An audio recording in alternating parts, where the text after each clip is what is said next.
because I really don't realize that the picture is moving on. Thanks. Okay, hello everyone. Great you're there. My name is Sebastian Schlüter, so I'm the program coordinator of the program Actors of Urban Change.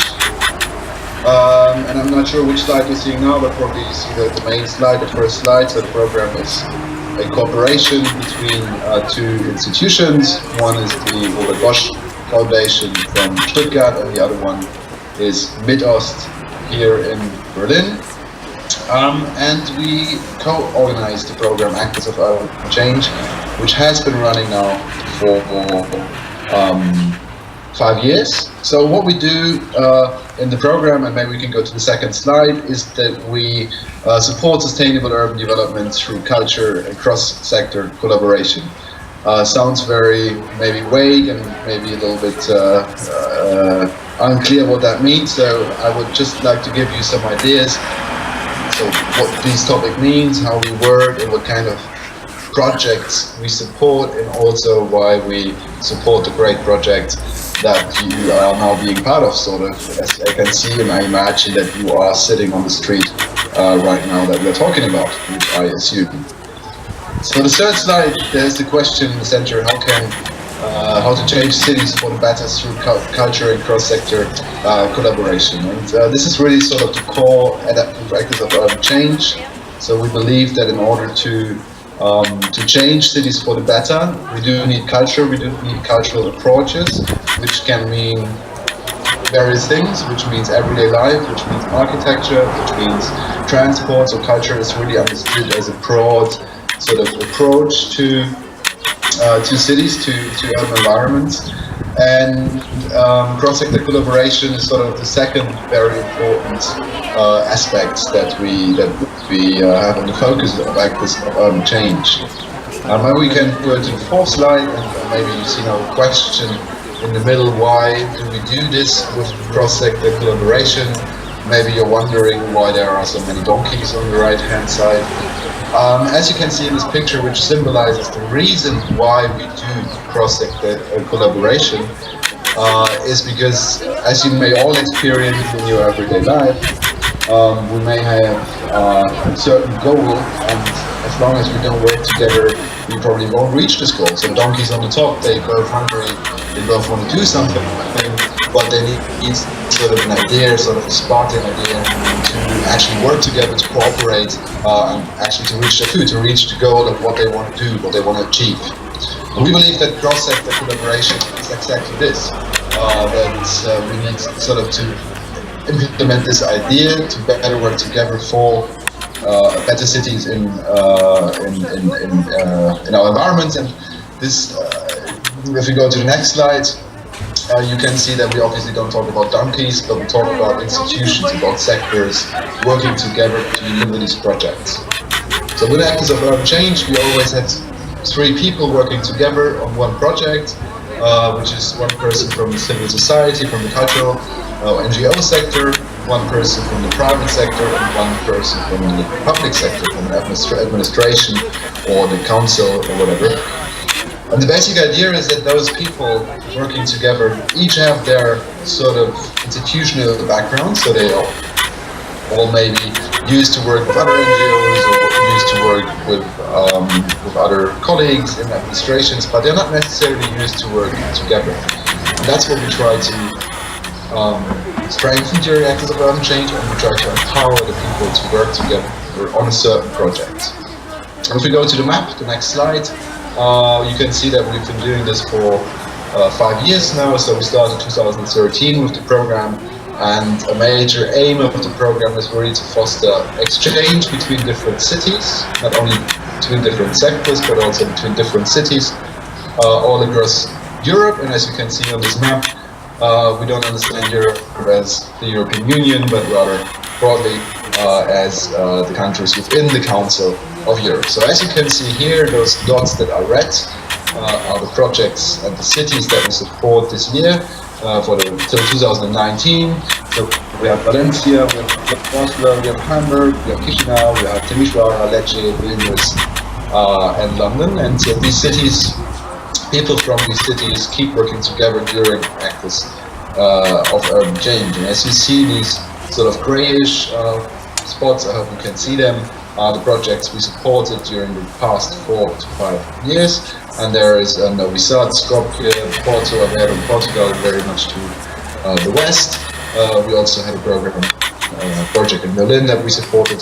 So we really have a focus on a variety of countries, and the idea is to create a sense for the local environment, but also within the program, to create some connections between the different cities, between the different regions, to sort of enhance understanding on the one hand, but also to create a learning experience for these different people from different cities in order to get more knowledge from each other, but also to do projects together. Maybe a few examples will help to make this more clear. What are the projects?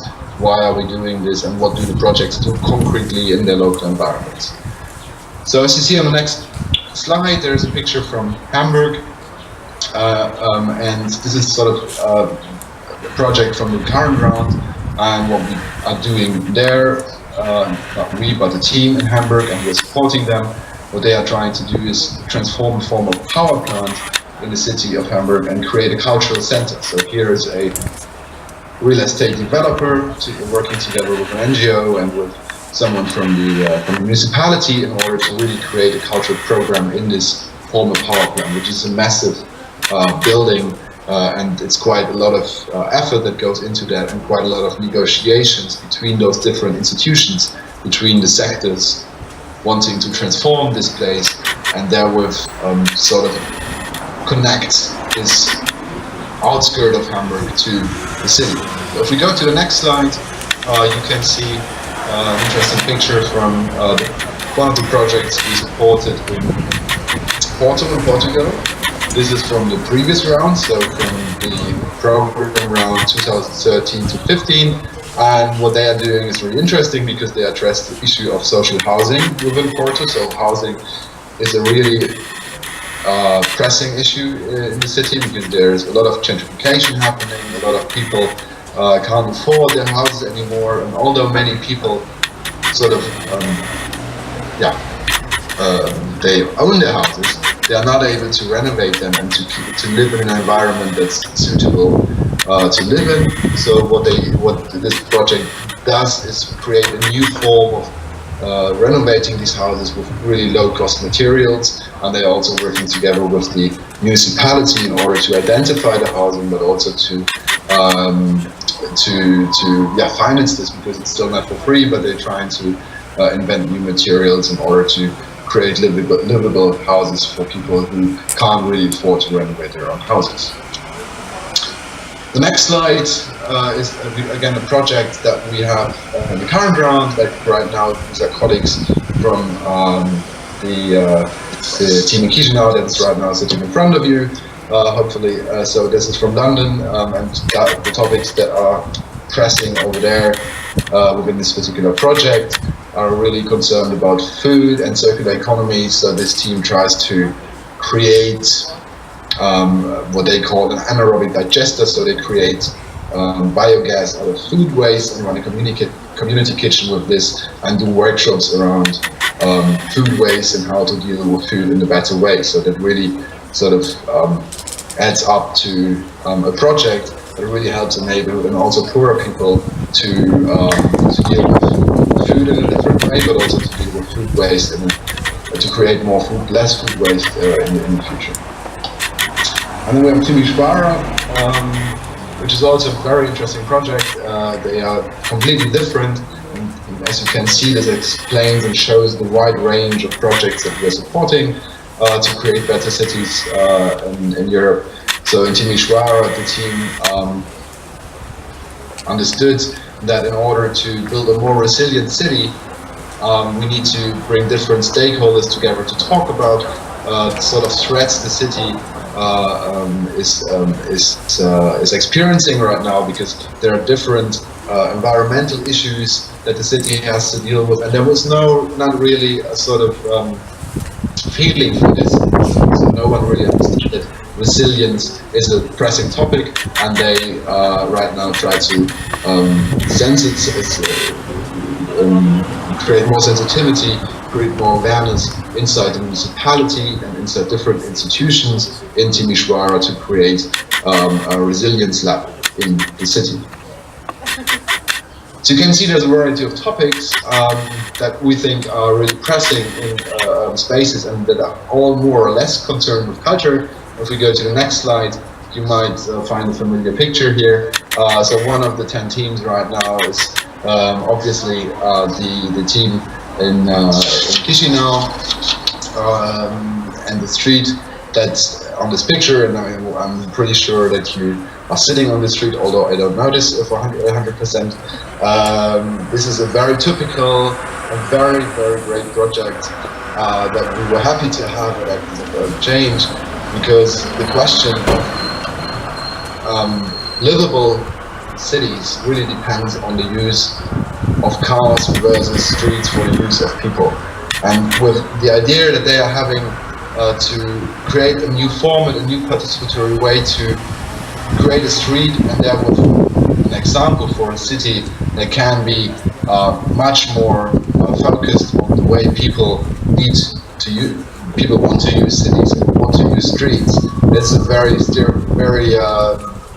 for us very pressing issue in many European cities, and I think this can create a very good example within the network, but especially within the city of Chișinău, within your local environment, to sort of create an example of what can be changed on the local level, not only in terms of the street and mobility, but also in terms of the processes around participation, to create workshops, to create a new kind of format of communication with people who are concerned about the street.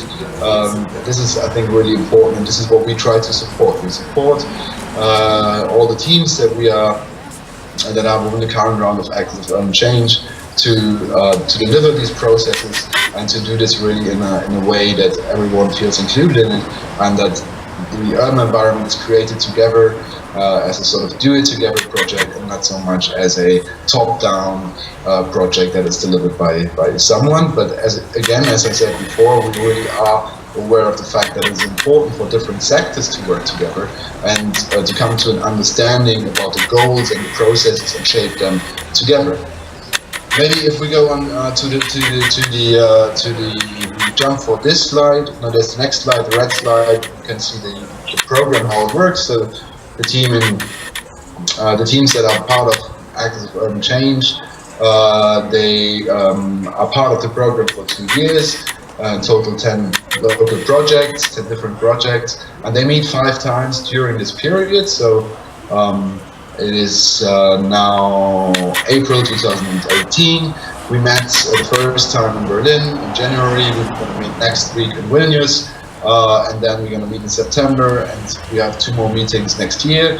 And the idea of these meetings, these academy meetings that run for 4 to 5 days, is really to bring the different projects together in one place and make them communicate about their approaches and create an international network of these actors to learn from each other and to therewith create better projects in terms of participation, in terms of changing policies, in terms of integrating everyone who is concerned about the project. And that's what we sort of do during the academy meetings, by bringing in expertise from different countries, but also by working through the different steps of such a big project, such as the project that Irina, Alex, and Andre are developing right now in your city. Why are we doing this? Is shows the next slide. Cross-sector collaboration. You may have sometimes the image that there are different people who have like different mindsets sitting at a table, like you can see at this picture. Maybe there is the guy in the suit from the municipality kind of board, the funny guy from the cultural sector, from an NGO who's sort of, you know, the shiny guy. But this is not the way we see that. We don't think that we sit at a table, agree on something.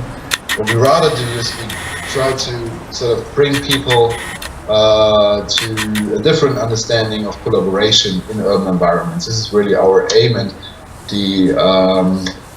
the team that has been assembled in your city, Arina, Alex, and Andre, is really sort of a major example of how that can work, because I have the feeling the way they're working together is really a prime example. And if we go to the next and almost last slide, we can see some power figures, because the aim what we're doing is, what we believe in is that if we just try to create a better understanding for people to work together, they can overstep their boundaries, they can better work together, they can join forces, and therewith create a better urban environment and create a better place for people to live in. Thank you very much. That was basically what I had to say. I hope I'm really enjoying the press conference. I can't hear you, I can't see you. I would be happy to answer some questions if you have some. One possibility would be to type them now into Skype and I try to answer them, but for now, thank you very much for listening.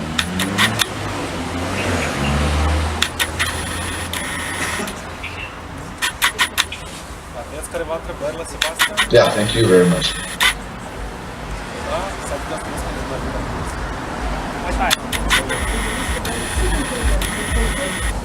I do have another 5 to 10 minutes to answer questions if there are questions. Okay.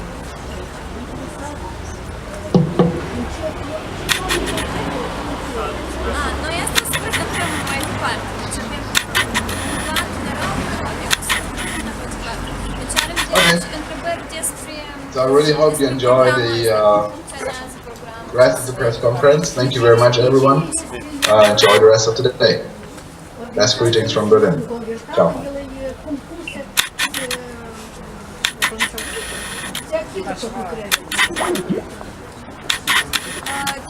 Este o programă care e un concurs sau de care se investească aici bani sau cum se face? Da, cu și Alexandru. Dați voie să continuăm prezentarea. Acum a fost prezentarea programului de care ne facem parte. Acum revenim la ce facem noi concret. O mică rugăminte mai tare ca să audă, acum suntem fără box. Suntem fără box. Dacă nu mă auziți, vă rog să ridicați o mână sau să spuneți până am încheiat. Ăsta a fost Sebastian de la Actors of Urban Change. Prezentarea lui, în general, l-a vorbit foarte mult. Ce se numește Actors of Urban Change? Deci actorii schimbării urbane.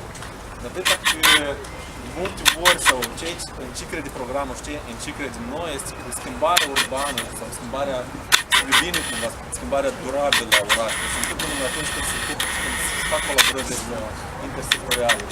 Se întâmplă, se întâlnesc la o masă de discuții sau la un eveniment ăsta, când vin reprezentanții societății civile, când vin reprezentanții autorităților publice locale, când vin reprezentanții business-ului și împreună încep sau co-creează un spațiu sau dezvoltă o idee de afaceri sau creează o comunitate. Deci, foarte mult accentul a fost în prezentarea lui Sebastian despre cum de fapt se transformă, despre cum se fac prin dezvoltare, cum se face dezvoltare durabilă urbană.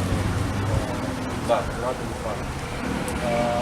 Deci au fost câteva exemple care le-a arătat Sebastian, să facă o scop rezumat a prezentării lui Sebastian. Anul ăsta au fost, ca de obicei, au fost selectate 10 echipe din 10 orașe. Aproape 70 de aplicații.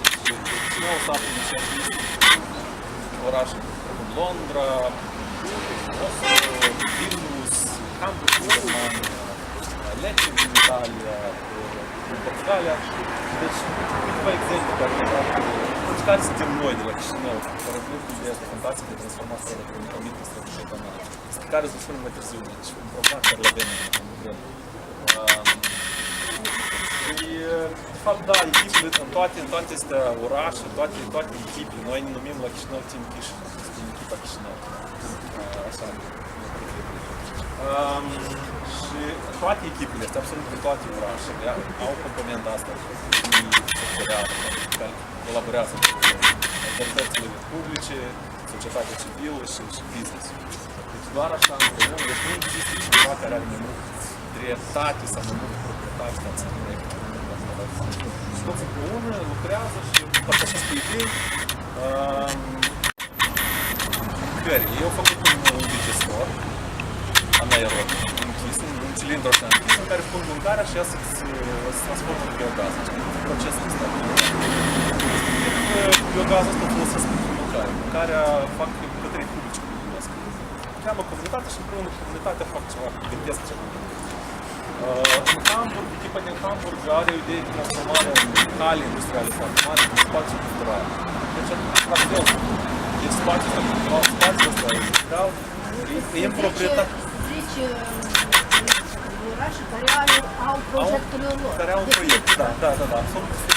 Care toate împreună cumva lucrează după aceeași idee, în colaborare. Deci e discuție permanent.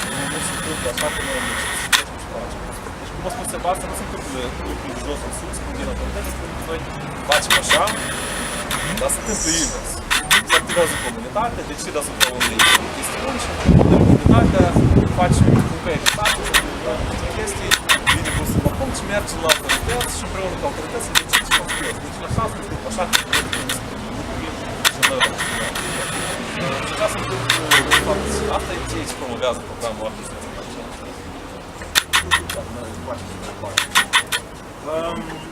Acum să revenim la proiectul nostru, care se numește Veronica Micropersonal, hashtag Micropersonal, acolo avem câteva stickere, vă rog să vă ușinați în situație și terminați prezentarea. Deci, unul de scopul proiectului, deja vine încetșor la răspunsul la întrebările care să avem un caiet de sarcini bine pus la punct. Un caiet de sarcini asta înseamnă că la sfârșit de anul 2019 și înainte de ședința din CMC, care se decide bugetul pentru 2018. Și la sfârșit de 2018 și înainte să avem un set de cerințe pe care le facem împreună cu comunitatea locală. Sunteți dumneavoastră ca locatar, numiți teatru care stă aici, trei sectoare de școală de 4 ani.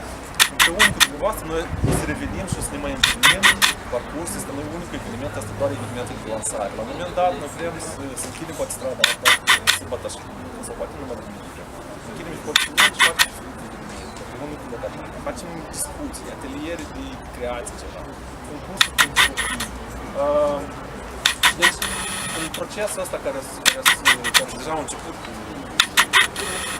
prezentarea de astăzi, noi împreună să decidem asupra unor necesități la care vrem ca strada asta să ne răspundă. Deci noi avem nevoie ca strada asta să fie ușor accesibilă pentru persoanele cu dizabilități.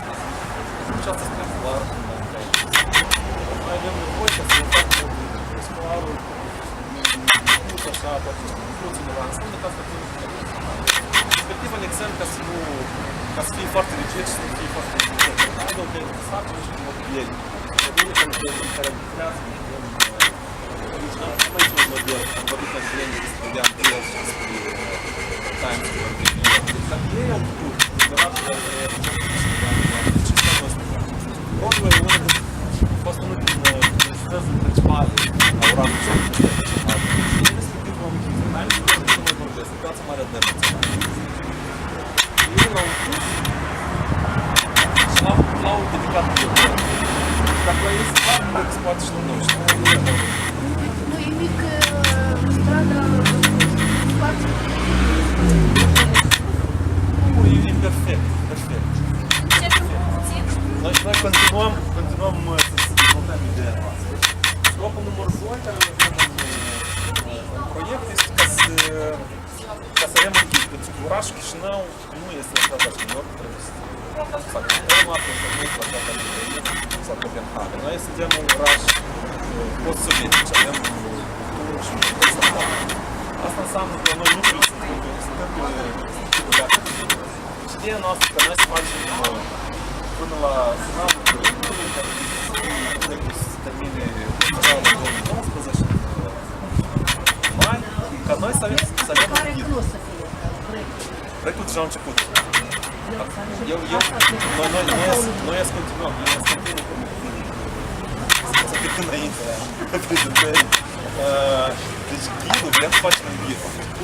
Cum transformi o stradă care merg mașini, o stradă pe care merg mașini, într-o stradă personală. Pas cu pas, ca să fie o chestie universală.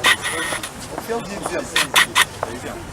Un fel de exemplu. De exemplu, vrei să transformi o altă stradă. Deschizi Florin Veronica Minim, un algoritm, niște pași care trebuie să-i urmezi. Da. Și în procesul timpului noi deja am început. Noi, echipa mică care e implementat proiectul.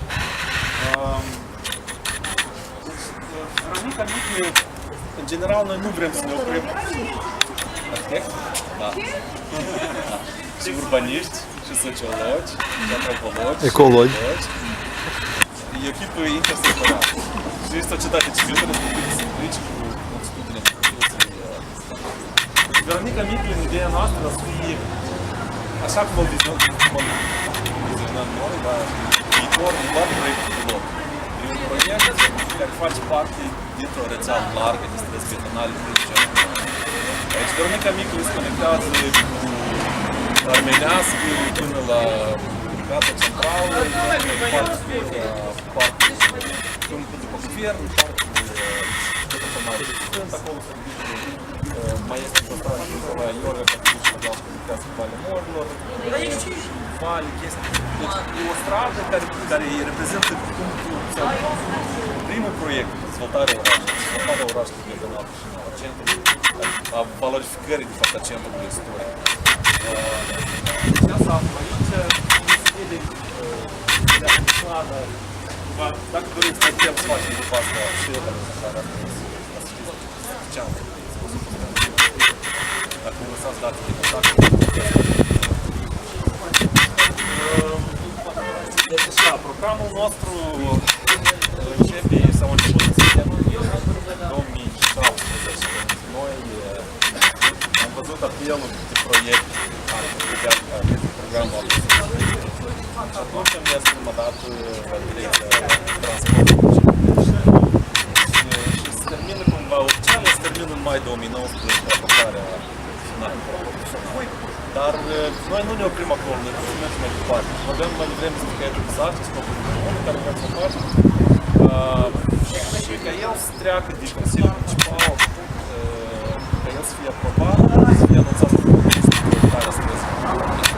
Conform soluțiilor stricte care noi le-am pus în proiectul de sarcini. Și deja în 2019 se înceapă. Proiect de sarcini. Nu e căi de sarcini. Și în baza proiect de căi de sarcini. Dar noi deja căi de sarcini o să fie făcut. Și respectiv o să fie proiectul de execuție.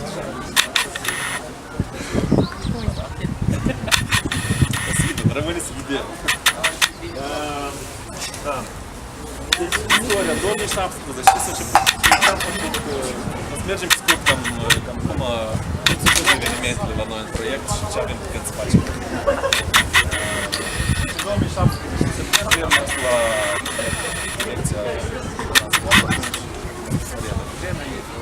Direcția comunicaţie și într-o discuție mai largă, mai sensibil, așa noi am decis că e mai bine pentru noi să vorbim cu strada Veronica Micu.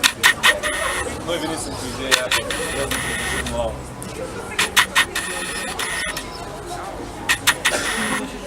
da, și deci în discuții și în vizite pe teren am decis că cel mai bine să mergem cu Veronica Micu.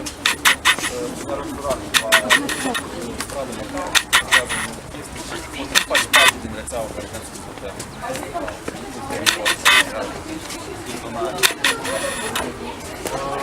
Da, și în noiembrie a fost mare noutate. A fost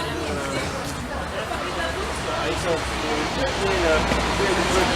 Am venit cu stradă de generale. La care de la mai nouă, e scoară și la foarte mare de atunci. E foarte mult o să facă. Și mașinile de ocupă atâta spațiu. Și nu putem noi să venim aici cu și asta e bine și pentru sănătatea orașului, sănătatea publică. Aici doar urcați liniile pentru ortologist. Cum ați rezolvat schimbe? În discuții cu dumneavoastră, în discuții cu primărie. Totul cred în noi să comunică și să decidem prin comunicație.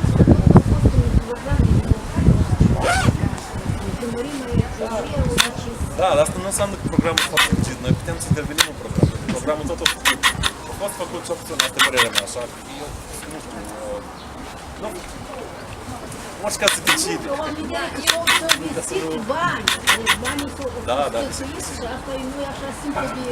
Noi venim cu altfel de abordare, noi venim cu abordarea asta de sus în jos, de programul mai sus, în care autoritățile decid pentru noi care noi decidem în grupul de autorități ce autorități decid. Da, asta e normal că putem să reacționăm deja și la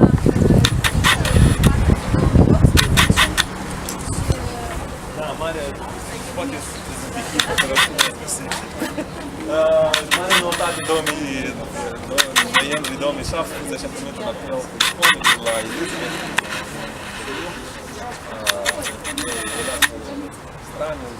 Straniu, și vorba și ea vorbea despre ea, că să văd ce băieți v-ați luat programul, trebuie să v-ați luat proiectul, trebuie să ne confirmați să vreți să continuați.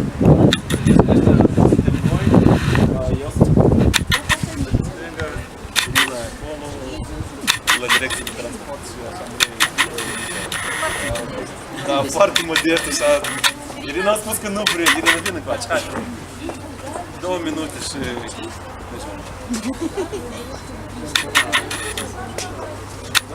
Mulțumesc, Andrei, arhitect. Biroul MIEZ și colaborare cu Direcției am încercat acest proiect pentru a transforma MitOst în regional.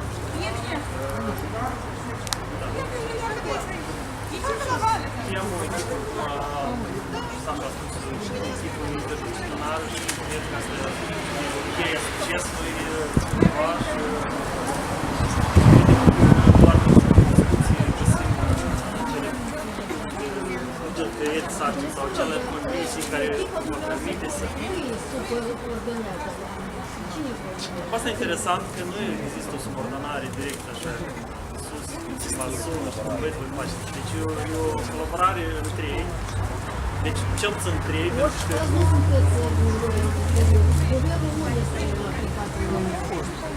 Nu, prin intermediul primăriei. Dar primăria nu e o colaborare, de fapt. Nu este nimeni care să-i spună ce se face. Noi decidem echipă. Noi împreună... Dar cine să programul ăsta care voi ați aplicat înseamnă că să investească bani. Cum înțeles? Programul nu investește bani în infrastructură, în chestii fizice, deci în lavaj, programul investește bani în dezvoltare comunitară.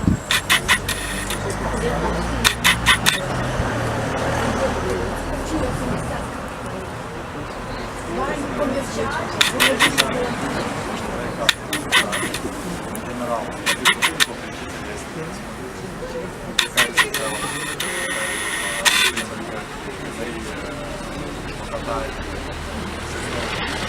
Un proiect destacat care are putere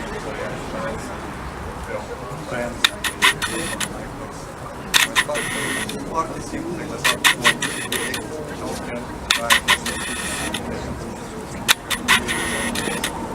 pasul principal este 2 ani de comunicare și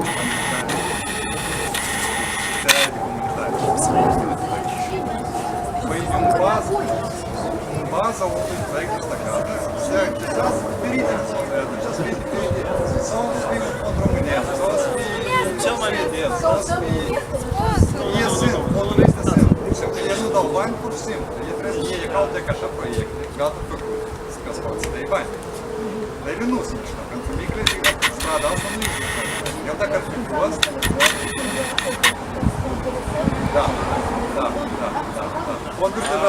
E mai mult decât asta. Și asta e rezultatul nostru care noi vrem să-l vedem la sfârșit în martie 2020. Mergem anul programul 2018 și în perioada caldă noi, cum am spus mai devreme, am planificat un șir de evenimente pe strada Veronica. Deci, toate evenimentele care vrem să facem o să se întâmplă pe stradă. Mai dulce, dar apropo am vorbit și cu coordonatorii festivalului Mai Dulce, Grabă, care urmează să Nata Albă, da, și să vedem discuții. Deci, astfel de festivale noi vrem să ducem în stradă și să fie deschis, sau să fie accesibil pentru toți. Festival de schimb de haine, poate să fie. Piață de vestituri, poate să fie, de flori. un concurs pentru copii cu desen de asfalt, un concert. Absolut orice se poate întâmpla în spațiu, asta tot noi avem spațiu. Foarte mare. Și e nostru, de fapt. Vedeți cum noi suntem cumva prinși la pereți, cât se facem și cât spațiu. Dar noi nu avem. Da, exact. Deci noi putem să învățăm de la ei și de al nostru local, care e conform contextului nostru, care răspunde necesităților noastre ca cetățeni ai municipiului și deci, da, cam asta e. Cum a spus Sebastian, noi în program avem câteva întâlniri care sunt planificate, respectiv mergem în diferite orașe. Și acolo ne reîntâlnim cu aceste 10 echipe, facem schimb de experiență și respectiv învățăm. Și revenim la Chișinău și noi continuăm activitățile care sunt deja mai plin de energie, cu mai multă inspirație, cu mai multă cunoștință, întoarcem aici și continuăm.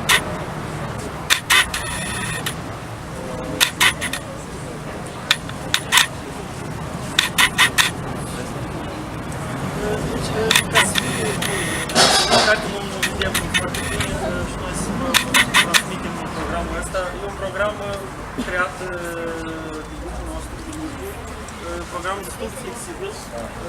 El are niște elemente pe care noi credem în ele, credem că ele sunt necesare a fi realizate în anumite etape, în anumite perioade, ca să meargă proiectul.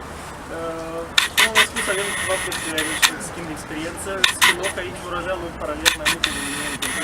Am împărțit programul în câteva straturi, spun așa, vom avea evenimente culturale. Deci acum vara, la sigur, vor fi, putem să spunem, despre școală de vară pentru tineri, la care vom invita arhitecți, urbaniști. Deci unul din elemente, credem, importante pentru realizarea proiectului este a realiza pe strada asta un mic pavilion în care vor avea loc discuții, expoziții, prezentare conceptelor, că fi tot ce înseamnă comunicare vis-a-vis de proiect va avea loc în pavilionul ăsta. Noi dormim bine sau cum? Cred că eu aici trăiesc. Da, noi să respectăm programul. se spune la ora 10, se vine la 10. Nu, păi... Noi când spunem concepte, vă imaginați o sală sau un ecran de ăsta și 20 milioane. Deci urmează să o auzit un pic de muzică, niște băieți și poate fi, cum am mai spus, expoziție, o prezentare de film, mai multe evenimente. Și noi acum elaborăm programul cultural.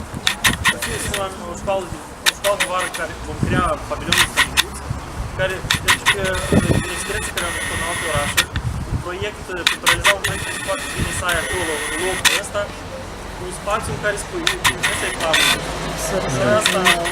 Asta e o machetă, asta e un peisaj, o poză, deci a vorbit despre proiect anume acolo. Și asta va fi un soi de casa proiectului, un soi de pavilion în care noi vom vorbi și vom promova ideea personalizării străzii mici și în genere conceptul de personalizare. Din alt eveniment cultural ar fi programul de jocuri urbane, un soi de el se numește joc urban, dar e o modalitate de a cerceta și a înțelege orașul, de a cunoaște istoria lui, de a cunoaște clădirile, de a cunoaște locurile. Deci noi vom avea, deci am invitat un tânăr neamț care a elaborat un mod cum creezi un joc. Și jocul ăsta va fi nu unul adus din lume, deci va fi un joc făcut aici la Chișinău și care vom putea să aducem și copiii ca ei să studieze, să înțeleagă orașul și asta evident stimulează atașamentul față de oraș. Iar atașamentul stimulează deja prezența, încrederea și evident, da, care chiar asta până la urmă duce ca proiectul să fie realizat, nu doar asta. Până la urmă vrem să creăm o comunitate de cetățeni implicați. Din alte elemente culturale, deci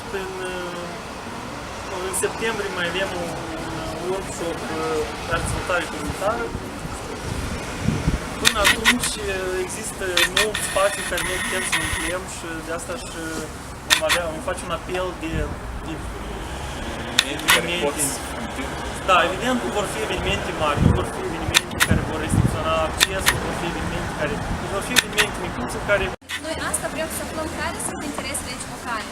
Și de aceea, cred că conceptul general, ceea ce facem în acest program, este să asigurăm un cadru general. Deci noi asigurăm procesul. Dar conținutul o să lăsăm pe parcurs. De asta este proiectarea urbană. Să observăm ce se întâmplă pe se folosește, cum se folosește, care este interesul dumneavoastră, care este interesul vecinilor dumneavoastră, da? Care este interesul teatrului, școlii. Sunt mai mulți actori aici pe stradă, care noi cu toți vrem să descoperim, să aflăm nevoile lor.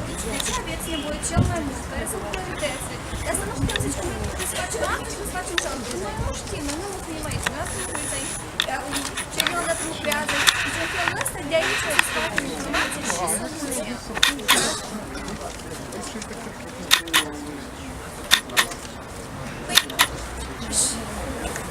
Păi exact, Asta e și ideea, noi nu ținem neapărat de asta. Da, deci asta o să atunci... Haideți să vedem, poate există noi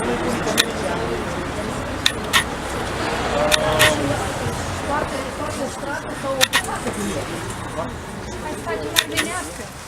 Putem să facem și nu știu, Varlam face parte din rețeaua noastră. Asta deja dumneavoastră veniți cu o soluție, dar noi aici venim să... Deci asta este un punct de pornire, da? Noi putem să, în urma cercetării și a discuții cu toată lumea, putem să zicem că nu că nici lumea nu dorește să fie aici petonală și atunci nu o să facem. Sasha spunea iarăși, ce avem o rețea, o rețea de străzi petonale. Avem niște concepții. Care vrem să discutăm. Da, și există criterii deja testate în lume timp de nu știu cât timp, care străzi pot deveni petonale și care nu, care au potențial, care nu au potențial. Și toate, absolut potențialul de tot. Dacă există doar economic și nu există partea culturală, e alt problem. Deci noi am ales, am făcut o viziune de rețea, având în cap aspectele toate aspectele sociale și culturale, da. Și atunci, da, s-au făcut, dar ele s-au oprit, pentru că ele se făceau de sus și au spus, aici vreau stradă petonală, s-au oprit, nu s-a întâmplat. Aici noi portim altfel procesul, pentru că astăzi nimeni nici în oraș nu poate spune, da, eu am suficient bani. Dar dacă ai o viziune și o planifici și timp, atunci poți să găsești bani. Și de asta noi vrem rețeaua asta, pentru că ele costă 20 de străzi, probabil. Am ales strada Vicli pentru că credem că are potențial foarte mare, pentru că există instituții culturale, instituții de învățământ, instituții publice, există business, pentru că când spunem noi business, lumea se wow, business. Deci, dar fără dânșă, pentru că ei aduc venit, aduc angajați, deci există oameni din turiști care, dumneavoastră spuneți că poate am undeva, dar datorită străzi petonale va crește și valoarea tot ce este aici. Și dumneavoastră, ca proprietar, ați putea... Cât timp se dă pentru discuție, pentru a lua decizii? Nu, noi am... Deci nu trebuie să grăbim procesul. Procesul de participare... Noi este termen pentru aplicare? Noi avem... Nu există... Deci scopul nostru ca până în noiembrie 2018, acum anul ăsta 2018, să avem setul ăsta de cerințe față de o stradă. Asta poate și vorba, nu poate și altă.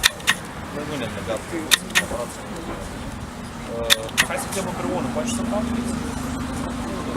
oricum, flexibilitatea și fluiditatea pentru proiect este foarte mare. Noi n-avem... Proiectul numai decât să fie stradă petonală. O să fie semi-petonală. O să fie semi-petonală. Haideți să vedem. Poate noi cumva să închidem accesul și puțin mașină.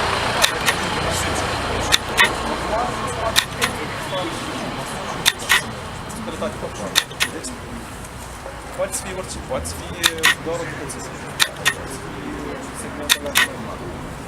Dar eu cred că dacă sistem clar, noi trebuie să mergem la fiecare parte, dacă dumneavoastră mergeți, dacă trebuie să mergem în sfârșit, apropo, noi aici avem contact, puteți să contactați pe noi. Telefonul meu de contact, adresa de e-mail, dacă scrieți e-mail-ul și noi la orice moment răspundem la mesaj. Avem pagina pe Facebook și blogul. Noi acum o să facem și să vedem prezentarea. Dar asta e ideea că noi prin cooperare, prin faptul că noi o să întâlnim la astfel de evenimente în viitorul apropiat, în proprii și o persoană membrii și o să discutăm împreună să vedem cum facem ca strada asta să fie sau să fie betonală foarte bine. Noi vrem betonală. Tot e bine. Noi nu vrem să impunem nimănui. Asta e o idee care noi vrem să discutăm. Noi vrem să vedem un oraș în care oraș Chișinău, la concret, noi vrem să vedem oraș Chișinău în care e puțină atenție și fără ca să vezi și noi. Discuții. La discuții. Discutăm la concret, da. Deci, noi, perioada 2019-2020 deja, noi vrem ca în 2019 Consiliul Municipal să anunțe elaborarea intresectorială. Respectivă că este să ajunge la fiecare etapă proiectul ăsta să fie nu consultat așa, noi am făcut o lunare și ne-am consultat. Am consultat la fiecare om să fie să spui că noi avem întâlniri, că asta la ora asta asta cu strada. Atunci lumea o să fie.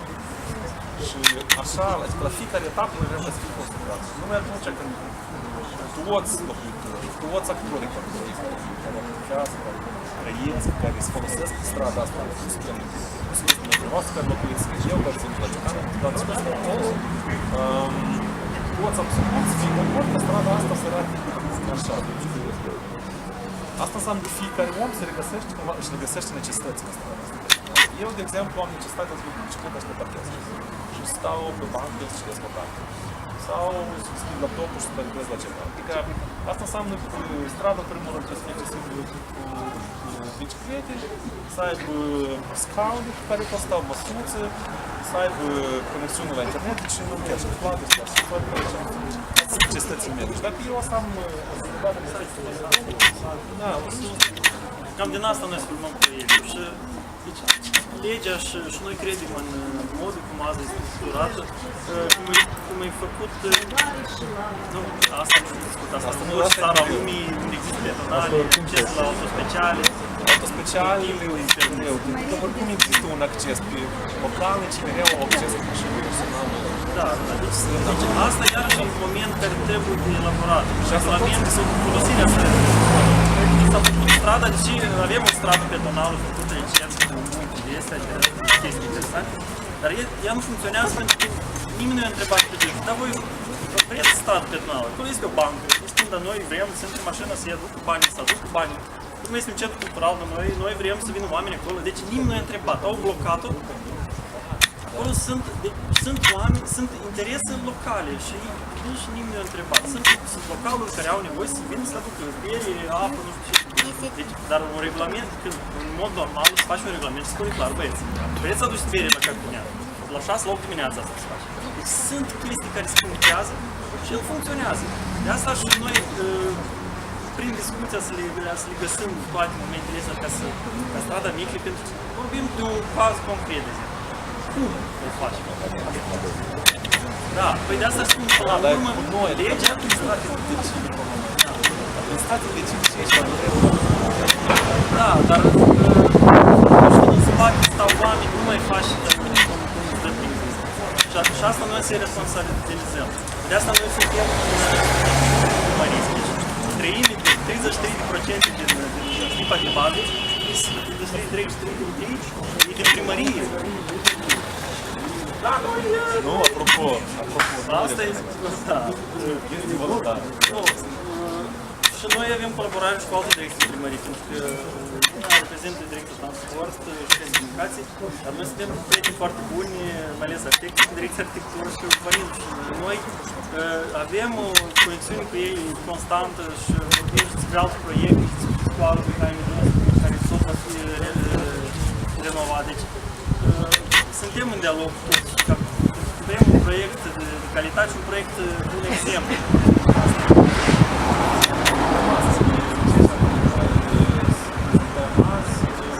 Aici avem contacte.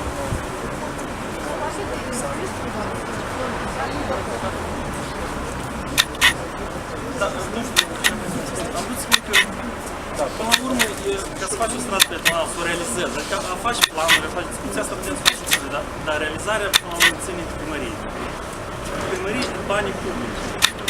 Dacă a să vină business și o face în felul lor, atunci a să fie doar căpănele și terasă. Da, de asta, până la urmă, da, nu, oricum ăștia tot trebuie să fie și el există deja business-ul și el trebuie să fie încurajat să activeze, dar el trebuie să aibă al lui loc. De asta vreau să spun că până la urmă și asta trebuie să fie făcut primării, bani publici. Că tot se întâmplă transparent, vedem noi proiectul de sarcini, viziunea care noi să formăm cu toți împreună. Asta le propunem ei să o accepte, în sens, Consiliul Municipal să-și asume.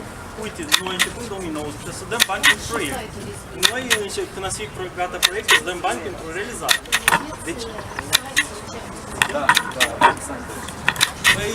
noi sperăm într-o... Centrul de Urbanism, bloc, aveți o adresă electronică să transmitem pe comunicare și apoi? Ați scris acolo, dar n-ați scris? Da, dacă ceva este, ar fi... De asta am avut, dacă mai aveți întrebări sau Deja cred că la un pahar de vorbă. fiind... Doamna de la transport, da? Cum o să decideți cu regulile de transport?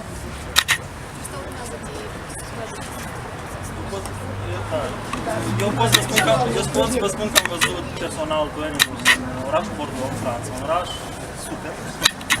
Acolo pe străzi peatonale, circul și transport public. Deci fiecare oraș are ideea lui.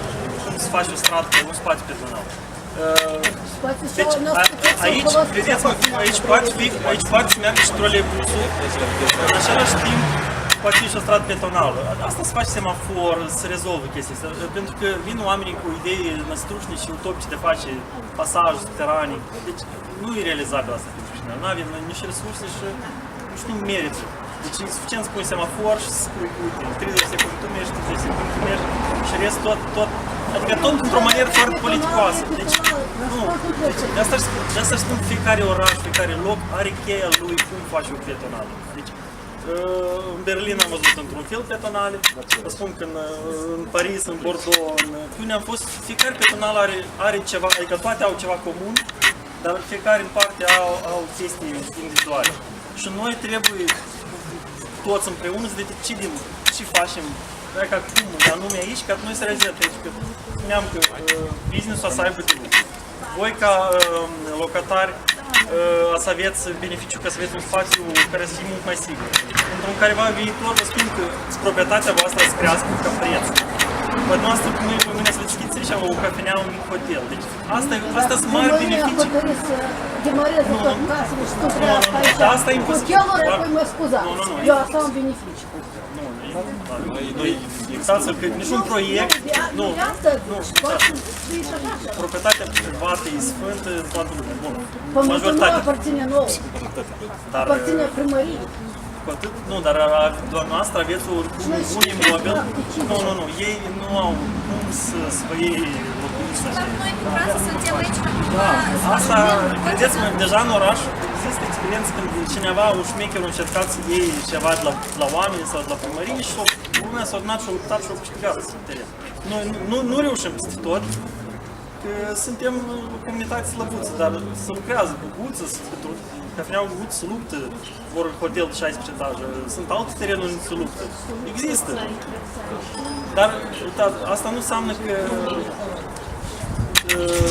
vă mulțumim că ați venit. Noi oricum o să mai revenim, o să mai punem să mai contactăm lumea. Nu ne oprim la asta. Deci asta este, da, este primul eveniment, prin clas și eu vreau să vă mulțumim pentru timpul și efortul vostru de a veni de asta aici. Acum cred că continuăm așa, tot continuăm cu discuții într-o manieră așa mai relaxată și v-ați lăsat contactele acolo. Noi o să, în felul ăsta, o să ținem legătură și o să vă informăm mai departe despre alte evenimente, ce o să facem. De fapt, putem să zicem că putem avea acum încet, da? Și spuneți și altora, vecinilor, prietenilor, să creștem împreună acest proiect și această comunitate.